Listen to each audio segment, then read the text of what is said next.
We know Jordan came to your room the other night. This is getting too weird for me. We need to search your room. You would cover your ass at the expense of someone's life? Roofies OD explains all her symptoms. We should start treating her with flamazole. What? A celebrity didn't turn out to be what their public image made them out to be. I'm as surprised as a flight attendant at a drunk Brit. Very excited to be reacting to House MD Season 6, Episode 7, Known Unknowns. On this channel, we are reacting to all 177 House episodes, and this will be episode 118. Let's see if I can get the diagnosis before House does as a doctor working in London. I mean, who cares if we miss the most insane party in the world? Victory or death? Sorry, your caffeine fix is on its way. We're the DJ's assistants. Hold on. It's okay, Dave. She's my +1. Make that +2. After the party, we went up to the presidential suite with the band. Colt took me up to the roof, but by then the gate to the pool was locked, so we just went skinny dipping. Did you do it? No, he was so sweet. He wrote a song for me. Jordan, what happened to your foot? Maybe you twisted. Jordan, are you okay? Oh, Jordan! Why are you packing? We're leaving this afternoon for the Conference on Pharmacology and Public Policy. We? You're coming with. I'll let Foreman know that the 16-year-old patient with a severe edema can wait. I got no idea what's wrong with her, so odds are not fatal. Who wants to come to the pillow fighting championships? 16-year-old girl suddenly has the joints of an 80-year-old. We have to leave in an hour, so should we meeny? It's Rhabdo. 59 minutes. She's a credit card kid. Parents are architects. They're working on a project in Shanghai. I'll test for everything. House said the girl had edema. Foreman said she's got the joints of an 80-year-old. Which is it? It's like going to the mechanic and they say, your fuel oil needs reverse combobulating. We do know the girl had quite the night though, jumping over fences and skinny dipping in a closed off pool. What if they thought the pool was just closed off for the night, but it was actually just closed off? Maybe it had been contaminated, or the cleaner had gone on holiday to Bangkok and decided mango sticky rice was too good to take the flight back. That means the pool could have acquired all sorts of microscopic colonizers just waiting for a new human motorhome with no engine. Species of Streptococcus and staph could have colonized her and caused cellulitis. Those same bacteria could have also invaded the joints, causing septic arthritis, although that would be pretty obvious from her overwhelming sepsis and pus when the joint fluid is checked with a needle. We call that aspiration, even though there's nothing hopeful about it. She could have also gotten a throat infection from practicing her sports skills in tonsil hockey and gotten herself rheumatic fever. That would actually fit quite well here. You see, the bacteria Streptococcus pyogenes, also known as group A strep, has a cellular flag that looks very similar to some of the body's own cells. That means when you mount a reaction to it, that can cross-react with our joints, leading to rheumatic fever. Sometimes this can even affect the valves in the heart and cause a person to need open heart surgery. Treatment would be with early antibiotics, and you could diagnose it from a throat swab. Rheumatic fever has to be my first diagnostic guess. Question for you smart people: how many people have you managed to kiss and still not getting well from it? Answers down below. Let's get more clues. If I tell her, that's dumping a burden on her forever. No sign of obstructions or clots. Tell me what you came here for, House. I've got a legitimate medical reason. You must be so proud. I've forgotten it. I've thought about it. You're right. I should go to the conference. You found out Cuddy's going. We leave in 2 hours. CK levels point to Rhabdo, Of course. except for the part where imaging shows no sign of muscle crush. House, what are you doing? Chart said her potassium's low. Rhabdo elevates potassium. The levels must have been really low last night. Causes I can't move them. low potassium. Means no jump, means no trauma. Tests mean yes, Rhabdo. Start by getting an accurate history. Our patient's a big bad liar. What did you really do last night? Did House just find out the patient was lying from using a walking stick as a drum beater? A drum beater! Give whoever wrote that segment a medal, because that walking stick is making me lose my balance. It does sound a bit like this patient could have hypokalemic periodic paralysis. It's a rare genetic condition that causes recurrent attacks of low potassium that lead to muscle weakness or paralysis. One of the rare times a term in medicine actually explains what the thing is, rather than calling something Sonic the Hedgehog gene.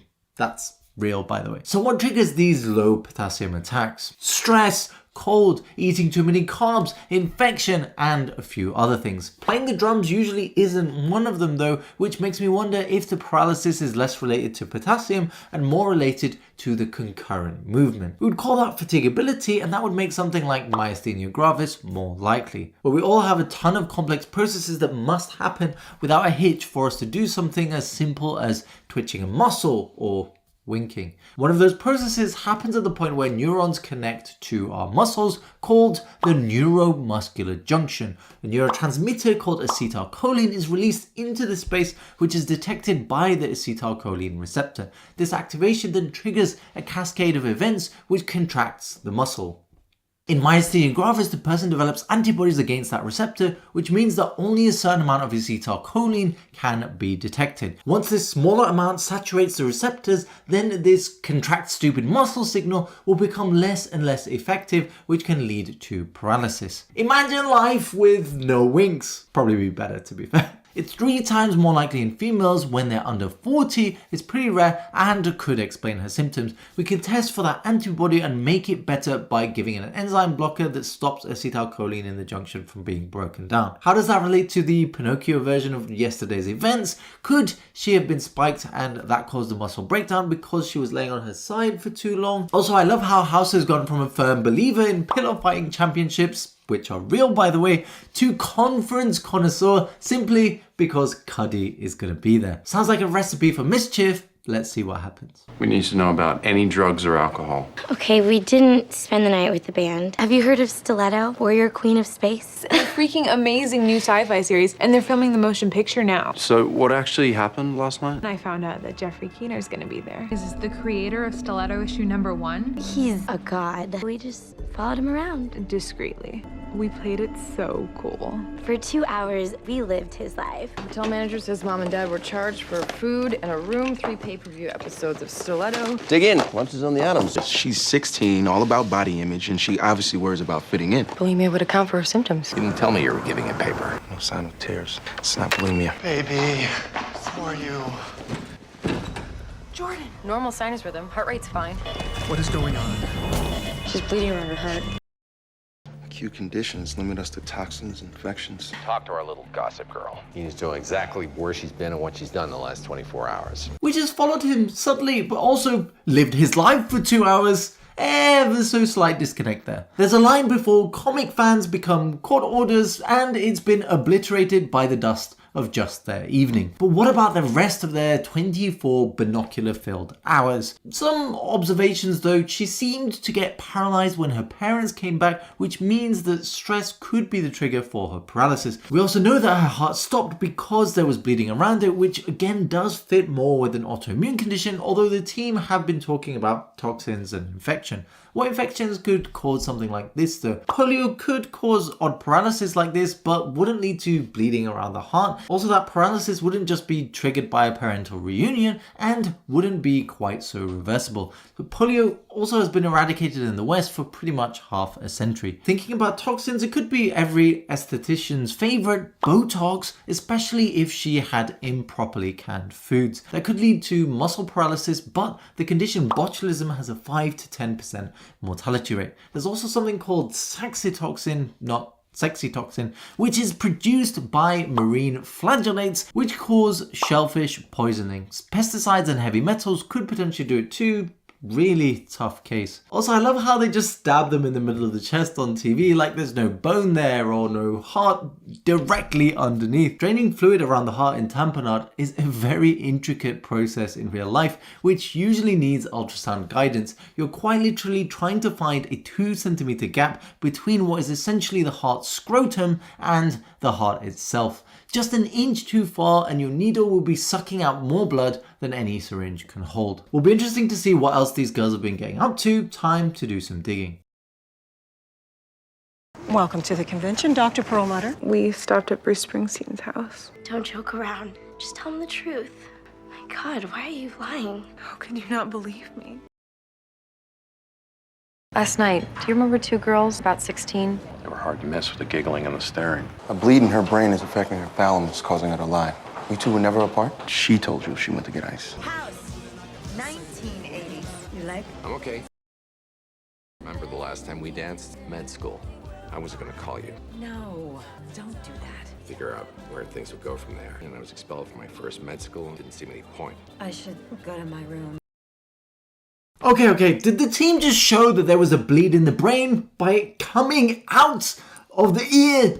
Coming out of the ear? Between said brain and leaking from the ear canal, we have the meninges, basically the brain scrotum, the cochlea, that's an actual part of the ear, I promise, the eardrum, and there was that other thing again. Oh yeah, the skull! Seems they're handing out neurology posts at bingo nowadays. Just kidding. I love you, fictional foreman. Also, how's new Cuddy in med school? How are we just learning about this now after 5 seasons of foreplay? I'm still not quite sure if this relationship's leading up to anything, but the mystery is part of the beauty. Regardless of if House and Cuddy arrange a forage between the sheets, our patient may have a full body sheet if we don't figure this out. So what do we know so far? She's 16, had a bleed in the brain, gets paralyzed during stress, bled around to her heart, and has joint swelling. Thin bloods could potentially explain the brain and heart bleeds and even the joint swelling in all fairness. Hemophilia or von Willebrand's disease could be a cause of that as a bleeding disorder, but presumably the team would have checked that considering her multiple bleeds. Why would that just start presenting at 16 though? In all fairness, I wonder if she's been exposed to drugs. Apparently she snuck out in the middle of the night to get water and her friend didn't know about it. Maybe she went to go get some drugs like magic mushrooms for example, but the dealer hadn't been quite the expert themselves and picked up a death cap mushroom instead of one with psilocybin. Death cap poisoning could cause paralysis and liver failure, which could lead to multiple bleeds. Maybe the title Known Unknowns comes into it because the patient doesn't remember what happened during that time. Also, Cameron knowing Chase is hiding something from her but not knowing what it is, i.e. the murder of a patient. I do like that theory, so death cap poisoning has to be my second diagnostic guess. Let's get more clues. I tell Cuddy that I've always been interested in her and she walks out of the room. Maybe she was just surprised and didn't know how to react. Euthanasia. Let's tell the truth. We all do it. Are you insane? Wherever she went, she was only gone for like 5 minutes. She's holding something. It's Keener's journal. Someone needs to say what life is really like now for people who are dying. If there's one thing I've learned from you, it's that I should do what I think is right and not worry about the consequences. It's worked out great for me. Did Jordan come to your room the other night? Let me put it another way. We know Jordan came to your room the other night. This is getting too weird for We me. need to search your room. You would cover your ass at the expense of someone's life? Roofies OD explains all her symptoms. We should start treating her with flamazanil. What? A celebrity didn't turn out to be what their public image made them out to be. I'm as surprised as a flight attendant at a drunk Brit. But what even are roofies? Well, it's a type of drug usually put in an alcoholic beverage to tranquilize a victim, which makes them vulnerable to assault. It's a type of benzodiazepine similar to Valium, but much stronger, hence its nickname Mexican Valium. The actual drug name is called flunitrazepam, but it's much easier to say the brand name Rohypnol. This is why you should always keep your drink covered and with you, and don't take drinks from strangers. But where did the word roofies even come from? I have to admit, I'd had to look this up and I still couldn't find an answer. Maybe it's because it knocks you unconscious on your back so much that you'll wake up looking at the roof. If anyone knows the actual origin, then let us know in the comments. In all fairness to Cameron here, I don't think a roofies overdose would cause our patient symptoms since this is 10 times as potent as other benzodiazepines.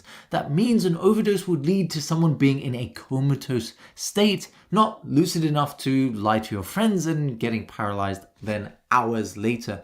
It is a fairly long acting drug as it has a half-life of 22 hours, but not long enough to build up that late. Sadly, we do see a few cases of overdose in A&E and they don't present like this. Interesting that Wilson has just admitted that he has killed a patient too. That makes 2 murderers in House's team, but only by US law. By Swiss law, assisted suicide is perfectly legal, but of course with the appropriate measures in place. It's definitely a point of much controversy. On one side you have mercy and reduced suffering, and on the other side you have abuses of power and playing God. I think it should be legal, but with strict measures on when and how it could be used. It seems nonsensical that rich people can access a service like this by paying tens of thousands of pounds, whereas the less wealthy who would want to end their suffering are unable to because they don't have those resources. Regardless of our personal opinions though, the law is the law and we have to follow it in whatever country that we're in. A doctor may be religiously against abortions, but would still have to refer a patient to another doctor who could help them if a patient who needed an abortion came to that doctor. Definitely an ethical minefield and one we have to navigate carefully. Let's see if this flumazenil actually helps this patient. I suspect not. What she needs is acetylcysteine, which is the antidote to death cap poisoning. How did you like 80s night? House talked with you? He was sweet. He's trying. I need a guy I can count on every single day. That's never been House. It's not Roofies. She's bleeding behind her kidneys. It looks like a toxic reaction. Keener must have given her something. He's never gonna tell us the truth. We're not gonna get the truth out of her either. We will. If we drug her, amylobarbital would suppress her thalamus. Amylobarbital could stop her heart. We need to know the truth. You could toast your pending unemployment. So you can sit here running up my hotel bill, or you can go get the woman of your dreams. What does she need? Today, a babysitter. You drugged me. What happened between you and Jeffrey Keener the night you went up to his room? I told him how much his work means to me. Did he give you anything? A drink, pills? He said it was ecstasy, but it didn't look like ecstasy. It could be lithium. He just started touching me. I'm gonna kill him. I'm gonna kill that son of a bitch. Increased periorbital blood flow throughout means everything she's been saying has been a lie. I thought maybe you could use a babysitter. Actually, I've got her in daycare downstairs. Investigator Lucas is back, and boy did they keep that private. Just when House was getting ready to open himself up, Cupid's arrow is intercepted by a wall of regret. We know Cuddy wants someone who's reliable and can give her child Rachel some stability, all while House's history is about as stable as a Kardashian marriage. Regardless of House's broken heart, we're no closer to finding out what caused our patient's bleeding heart, even with the actual truth serum. That's right, truth serum does actually exist, but it isn't just one thing. Multiple substances come under that class, and they don't work in the typical movie way where you can just sit someone down and they'll tell you everything from their love affair to their concealed love for glitter. There is no drug that's proven to cause consistent and predictable truth telling, but alcohol, midazolam, roofies, and amylobarbital may increase the likelihood of a Pinocchio nose shrink. So in all fairness, it was quite realistic that even after all of that, the truth remains concealed. Although it was a lie, it was still incredibly uncomfortable to watch that sequence of events. Also, Foreman mentioned he knew it was a lie because of the periorbital blood flow, but is that possible? Well, one study from 2013 by Park and colleagues put people into two groups, an innocent and a guilty group. The task for the guilty group was to commit a mock crime and steal a wallet from a computer lab. The two groups were then interviewed afterwards, and just from the facial temperature around the eyes, the detectives managed to differentiate reliably the innocent from the guilty. This was quite a small study though, and it's part of the whole principle of measuring lies through physical parameters like the polygraph. The scientific consensus on these though is that they're unreliable and can easily be beaten, especially by say a sociopath whose physiological parameters wouldn't even change when lying. For these reasons, lie detectors have never been admissible in court in both the UK and US. That doesn't mean lie detectors are useless though, as if the criminal believes they work, then it could lead to a confession. That's why it can still be used as a strategy by law enforcement officers despite its lack of scientific validity. It comes down to this: if you think you can beat the test, then you probably can. Either way, we're still no closer to finding out what's wrong with our patient, so let's get more clues. Hey, House. Hey, Lucas. That awkwardness would probably go away if I left. Patient's losing blood faster than we can transfuse. Keener travels with his dog. We're treating for rickettsia. Any idea where he is? You'll be hearing my paper instead. Euthanasia.